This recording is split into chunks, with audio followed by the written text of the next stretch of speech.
Bạn đang nghe tiểu thuyết Quả Lệnh, tác giả Bạch Kỳ Dân. Hãy bấm đăng ký kênh để nhận được thông báo khi có chương mới nhất.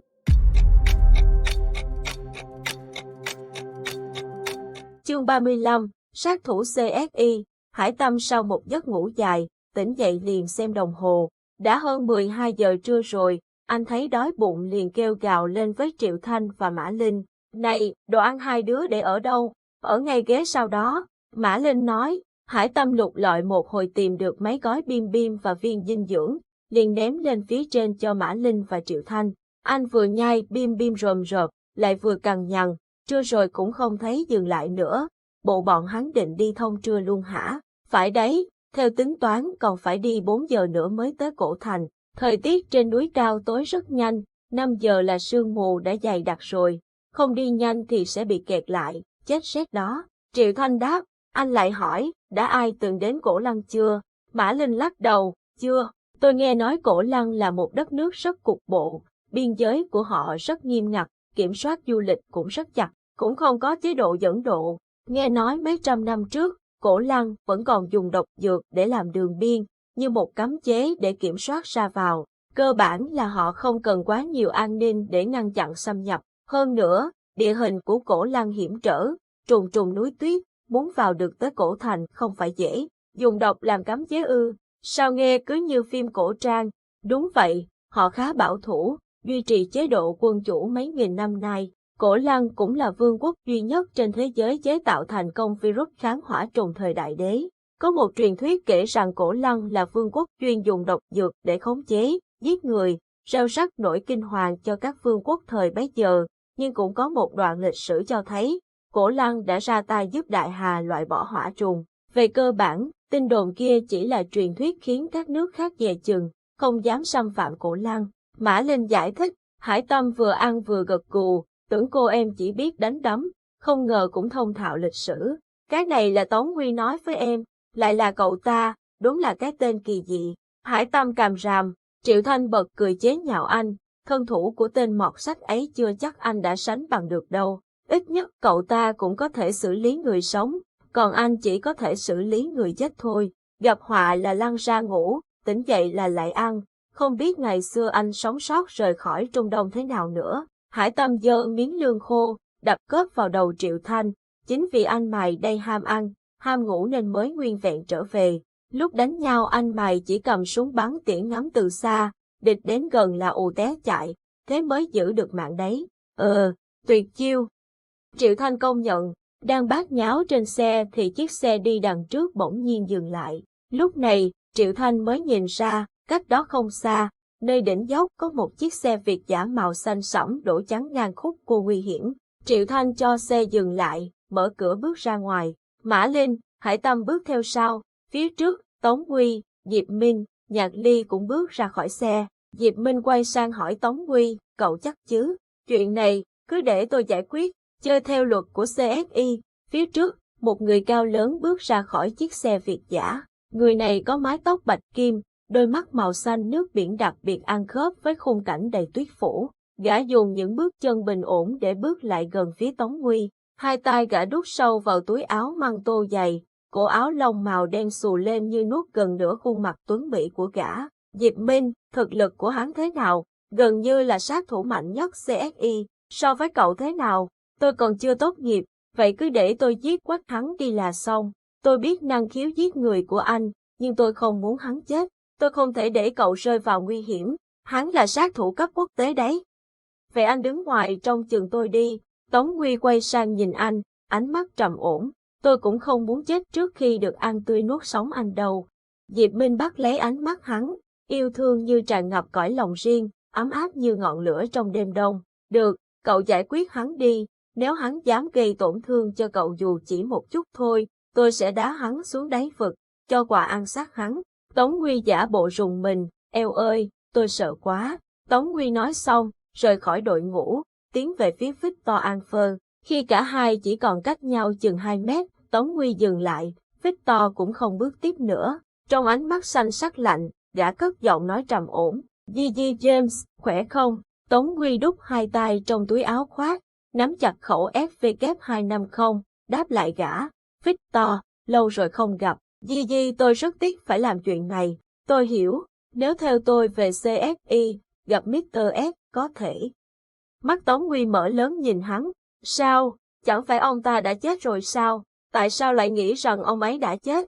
Là chính tay tôi giết ông ta. Có ai lại thực sự tin vào điều đó? Tôi tận mắt nhìn thấy tòa nhà bốc cháy, đổ sụp.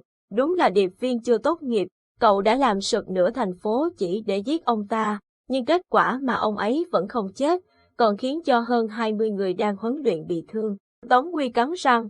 Đây thực sự là một đòn đả kích rất nặng khiến hắn phát run. 5 năm trước, với nỗi hận thù không biên giới với CFI, chính hắn đã tính toán một trận sống còn với Mr. S, hòng đánh sập toàn bộ tổ chức đào tạo sát thủ ngầm số một thế giới này. Hắn âm thầm đặt bom toàn bộ trụ sở, tự dùng huyết thanh của mình làm chất dẫn, cho nổ phòng thí nghiệm của CFI, đồng thời đánh sập tòa nhà trong đó có Mr. S, định đồng quy vu tận với ông ta. Lúc hắn mơ màng mất đi thần trí, thì Victor xuất hiện lôi hắn ra khỏi vụ nổ. Lúc Victor vác hắn chạy đi, hắn vẫn còn mơ màng nhìn thấy cột lửa bốc lên cao ngất.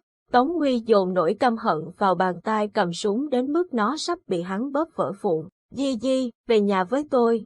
Victor nhìn vào mắt hắn, ánh mắt thẳng thắn mà quyết liệt. Màu xanh này, trong lúc hắn mơ màng khi gã mang hắn rời khỏi vụ nổ, hắn còn nhớ mãi. Nơi đó không phải là nhà, mà là mồ chôn tôi. Victor, hãy đi cùng tôi.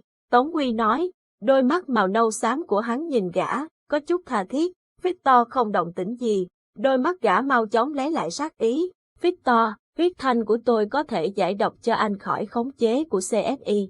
Tống Huy cố thêm lần nữa, tai tôi nhuộm đầy máu rồi, tim tôi cũng nhuộm máu, dù máu của cậu có tốt đến đâu, cũng không thể giúp tôi được. Vậy, thôi, chúng ta đành phải làm việc cần làm. Tống Huy bất lực buông xuôi. James, tôi rất tiếc. Nói xong, Victor liền lập tức ra tay. Chỉ thấy thân hình gã cử động một chút rất khó nhận ra. Đạn đã ra khỏi nòng súng bắn tới. Tống Huy nghiêng người nhanh như cắt tránh làn đạn, lộn người trên không, phun 2 khẩu FV250 nhả đạn. Đạn bắn như mưa, 2 bóng người thoát ẩn thoát hiện trong làn sương mỏng, vạt áo măng tô tung bay trong gió lạnh. Lúc này, bọn Mã Linh đã chạy tới sau Diệp Minh. Mã Linh không nói không rằng, rút súng định lao lên thì bị Diệp Minh chặn lại. Để cậu ấy tự giải quyết. Mã Linh trừng anh, hắn là ai?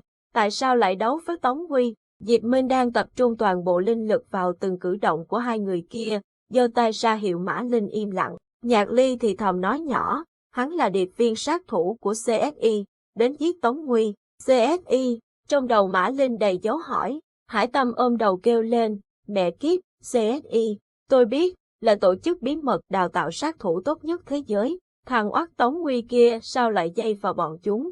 Nhạc Ly nhìn anh, tỏ vẻ khinh miệt. Tống Huy chính là được đào tạo từ đó, nhưng anh ta đào ngũ. Trong số các người có ai biết vụ nổ bom kinh hoàng ở Uptown, Wanda không? Chính là do Tống Huy làm. Sau vụ việc BLS25 lộ ra tin tức, Tống Huy cũng bị tổ chức CSI tìm ra. Hải Tâm tái mặt, còn Triệu Thanh thì thâm trầm không nói gì. Thảo nào mà thân thủ của Tống Huy lại kinh người như vậy. Nói cho chính xác, cả 3 cảnh sát bọn anh chưa chắc đã phải đối thủ của hắn.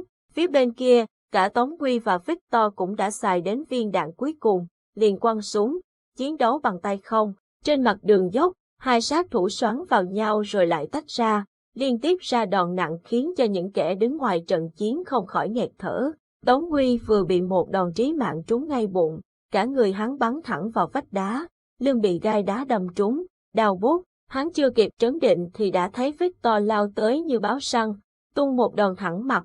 Tống Huy liền nghiêng người né tránh khiến cho vách đá bị cú đấm của Victor làm vỡ ra, vụn đá rơi lả tả. Tống Huy nhanh như cắt liền đạp chân lên vách núi, lộn người xuống, 2 chân cặp cổ Victor, quật xuống. Xét về cả kinh nghiệm lẫn thực lực, hắn không phải là đối thủ của Victor, nhưng xét về khả năng ứng biến, tránh đòn, tìm điểm yếu của đối phương thì Tống Huy hơn hẳn. Trong chớp mắt có thể tính toán hành động của đối phương để phản kích. Quả nhiên, Victor bị Tống Huy quật xuống, cả người gã bắn trở lại mặt đường, nằm ngửa trên mặt đất. Tống Huy không bỏ lỡ thời cơ, lập tức lao tới. Trận đánh càng lúc càng khốc liệt, Diệp Minh tay đổ mồ hôi, rất muốn xông ra kết thúc trận đấu, nhưng một mặt anh cũng muốn xem thực lực của Tống Nguy đến đâu để sau này còn có cách bảo vệ hắn tốt hơn. Chính vì vậy, anh tập trung toàn bộ tinh lực vào đôi mắt, quan sát mọi cử động nhỏ nhất của hai người. Đã hơn nửa giờ trôi qua, hai bên đều đổ máu, khuôn mặt Tống Nguy bị chà sát vào đá, xước thành từng vệt dài.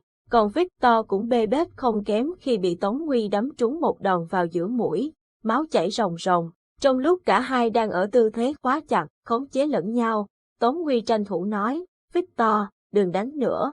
Victor không đáp lời hắn, vận lực vào đôi cánh tay rắn như sắt, nhấc bổng hắn lên, nhằm hướng bờ vực ném tới. Diệp Minh giật mình, ngay lập tức anh quên cả dùng hỏa lực, liền đạp chân một cái đã thấy cả thân hình anh vút lên cao như cánh diều, giơ tay đỡ được Tống Nguy từ trên không, hạ chân ngay xuống mép vực. Cùng lúc, một tay đỡ Tống Nguy, tay kia anh vận lực, vung lên một cái đã thấy cả thân hình cao lớn của Victor văng qua đầu anh, thẳng vực rơi xuống. Nếu là người ngoài nhìn vào chỉ có thể nghĩ rằng Victor đang lao tới thì bị quá đà, rơi xuống vực sâu chứ không hề biết Diệp Minh đã hất gã bay xuống.